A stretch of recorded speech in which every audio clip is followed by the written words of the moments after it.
Hi, everybody. I wanted to welcome you to our workshop, Becoming a Change Agent for Today's Workforce.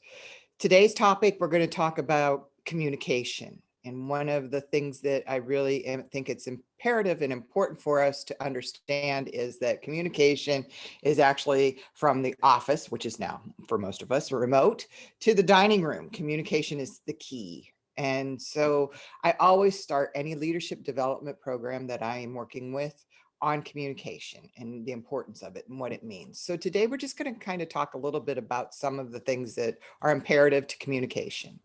One of the best pieces of the puzzle that I love to talk about is the Four Agreements by Don Miguel Ruiz.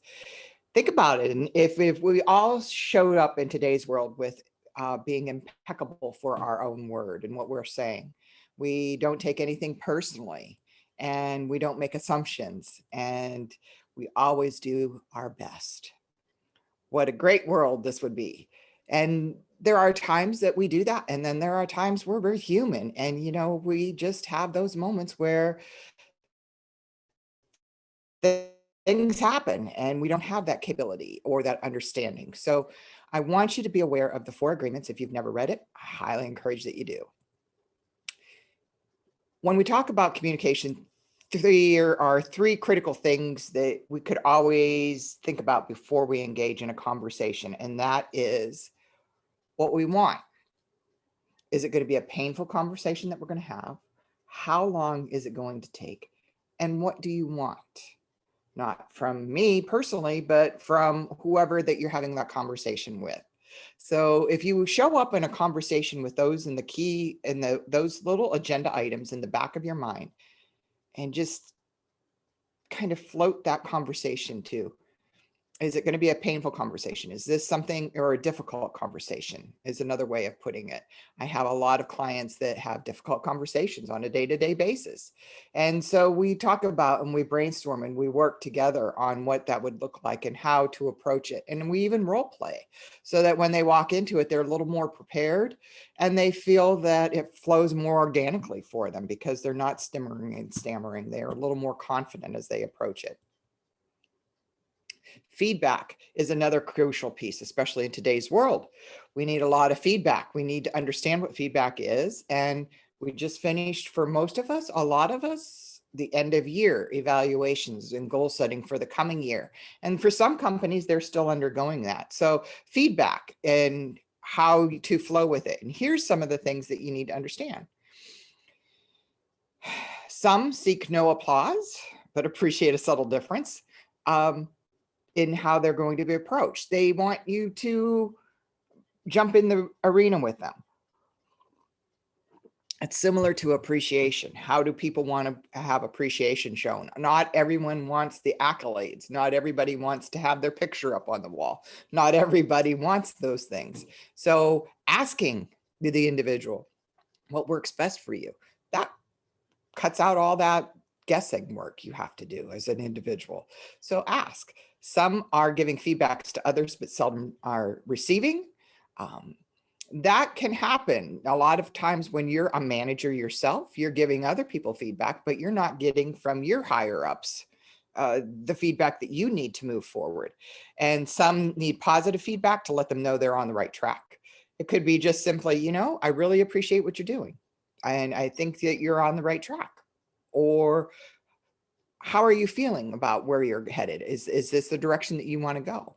And some are familiar with praise and may mistake silence for disapproval. So it's each person has a different personality, and that's imperative for all of us to remember.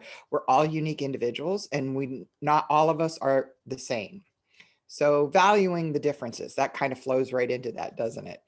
We all have different values. We all have different core values when we were growing up. My work ethic was huge. From the time I was 10 years old on, I was making an income of some sort. Other people, that may not be the case with them. I was raised second generation Italian and French on both sides of the family. So we had that different work ethic there. And that's not to say that that's better or worse. It's just something that I grew up with.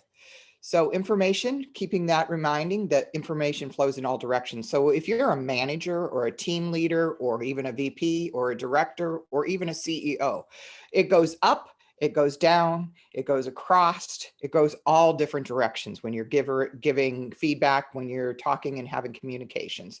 So even if a CEO is in charge of the entire system, they still have to report to board members. So it's still flowing in some direction upwards. So upwards, downwards, and across. There's all different ways to communicate.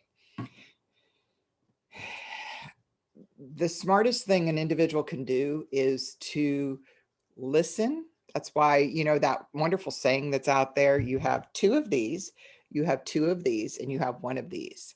So using this less and using these more is actually valuable. So let's look at some of the elephants that are in the room. Today, I put in some different elephants than I would have even 3 years ago or 2 years ago.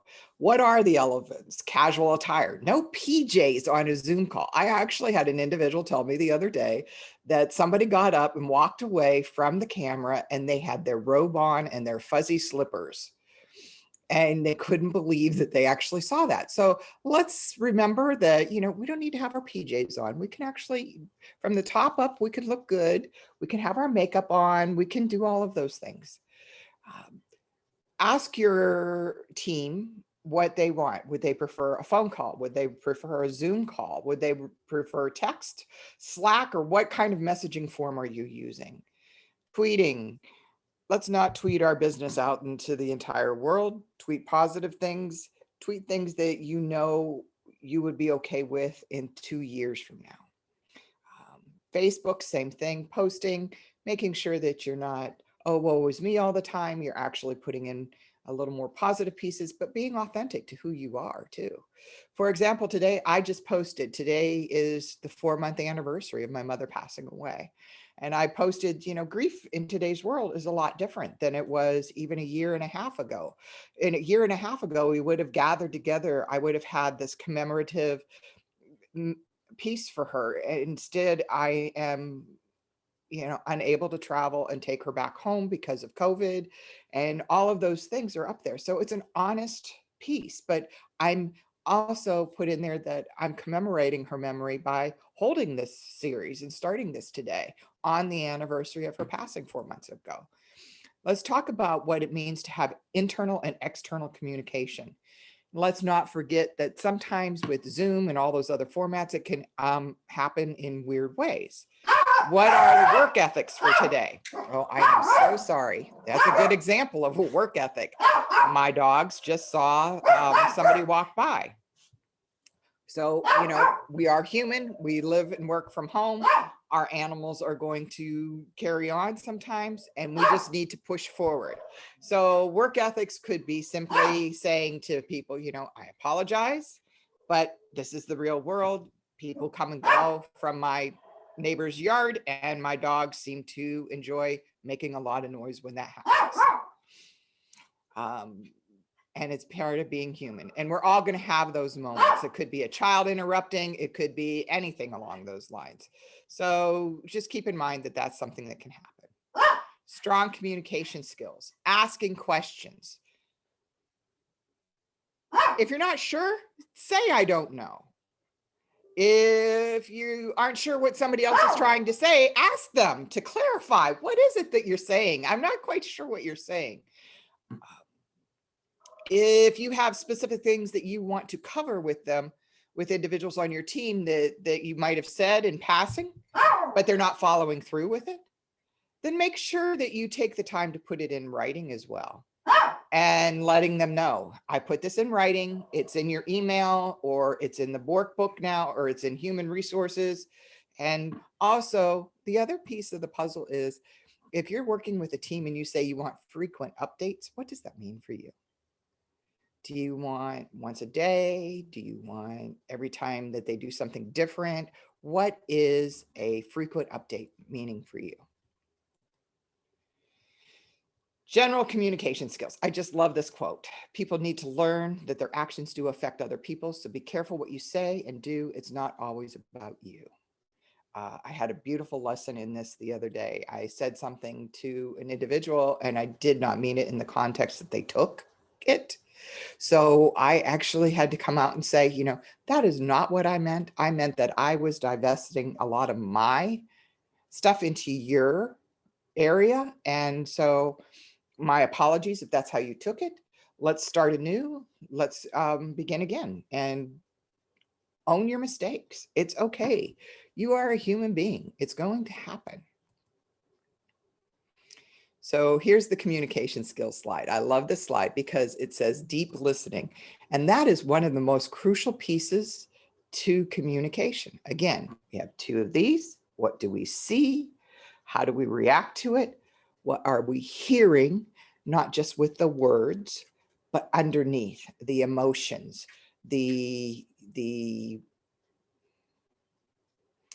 I always say, what is it that I'm hearing on an intuitive level? What's my gut telling me? Somebody may say one thing, but in actuality, what are their actions showing me? So they may say they want to shift or change in their life or their career, but am I actually seeing that as I continue to work with that individual? And if I'm not seeing that, then it's not about me, it's about them. The only person I can change is how I react and what I do. I can't change them. I can't make them move forward, but I can say to them, what's a smaller step? What's an easier step? What's a step that is something that you could say, I can stick to that for the next 2 weeks? Those are the things that I want people to start exploring more. When I say listen deeply, you're listening to what is being said underneath the words. Is the emotion backing up what they say? Or is there something underlying there? The recreational listening, going on many vacations. How many times have we been on a call and all of a sudden we're like, what did they just say? We went on a little mini vacation somewhere else. I find I do that a lot when I'm doing my meditation practice. I go on those thought patterns, ooh, I'm over here thinking when I should be over here thinking. So those little mini breaks that we take, checking our phone. How many times have you seen somebody, casually glancing down? Oh, I've got this message. I'm going to, I'm off screen, but you can tell that they're doing something else.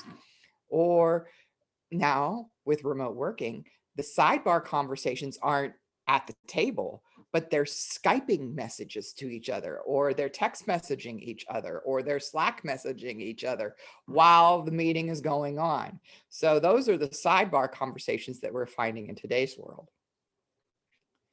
Avoid mixed signals, smiling and nodding when you really mean no.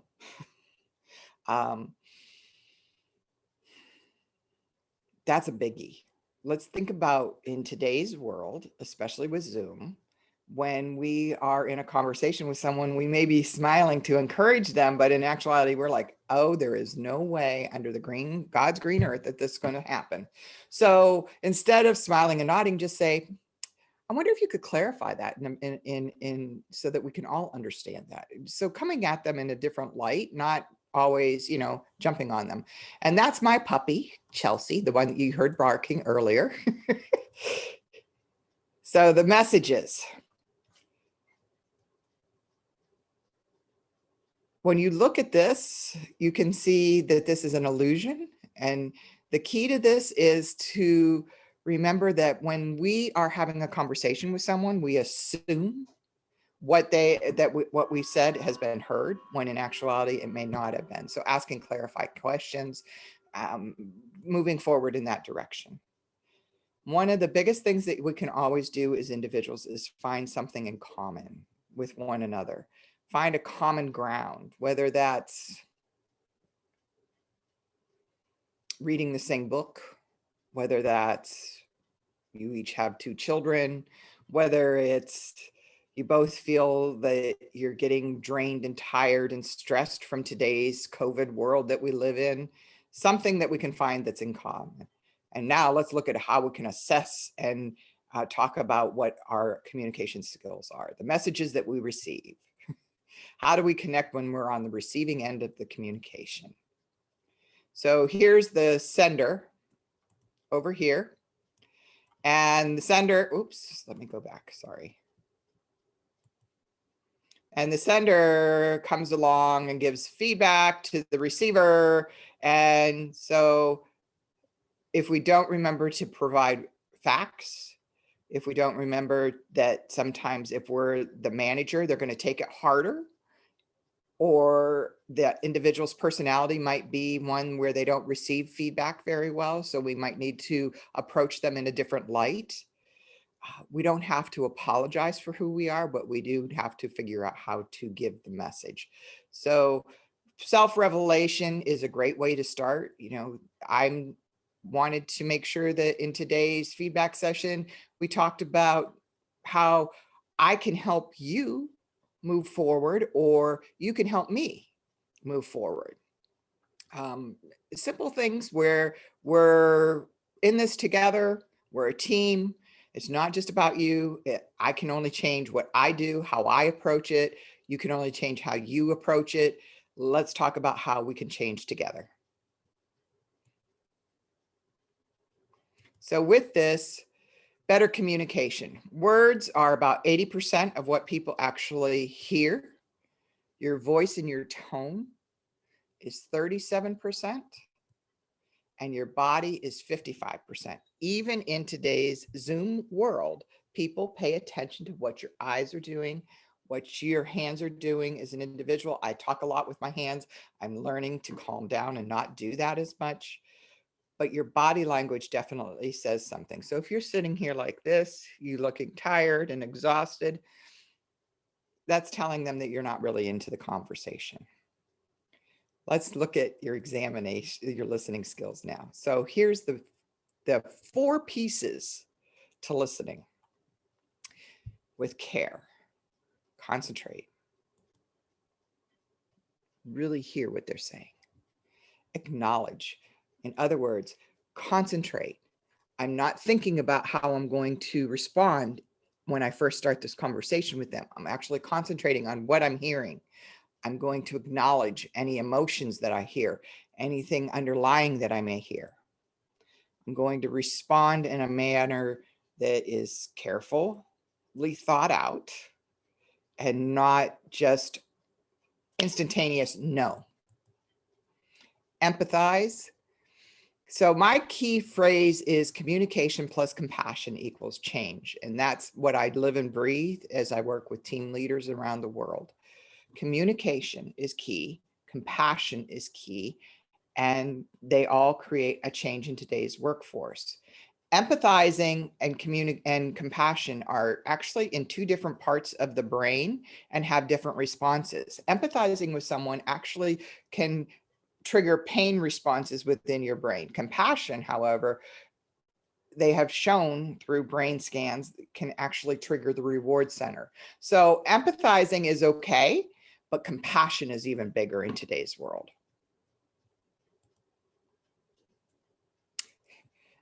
The ultimate key to anyone who is in this is remember to never, ever, ever assume. We know what that means. Here's your final reminder. You can only change your reaction to the situation. Your reaction to the situation. Here's the 4 agreements again. Be impeccable with your word. Don't take anything personally. Don't make assumptions. Always do your best.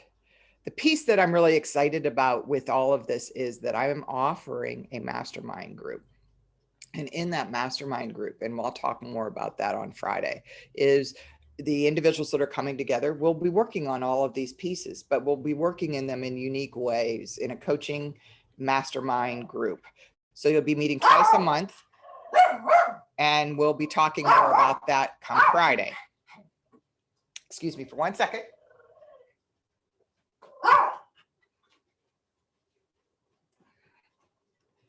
I thought I'd share with everyone that this is Chelsea, the one who has been causing all the noise.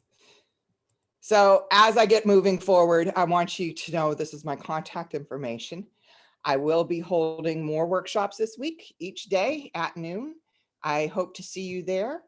Please let others know about this workshop. I'll also be sharing this on my YouTube channel. So let's talk. Let's start these mastermind groups, coaching programs. Thank you.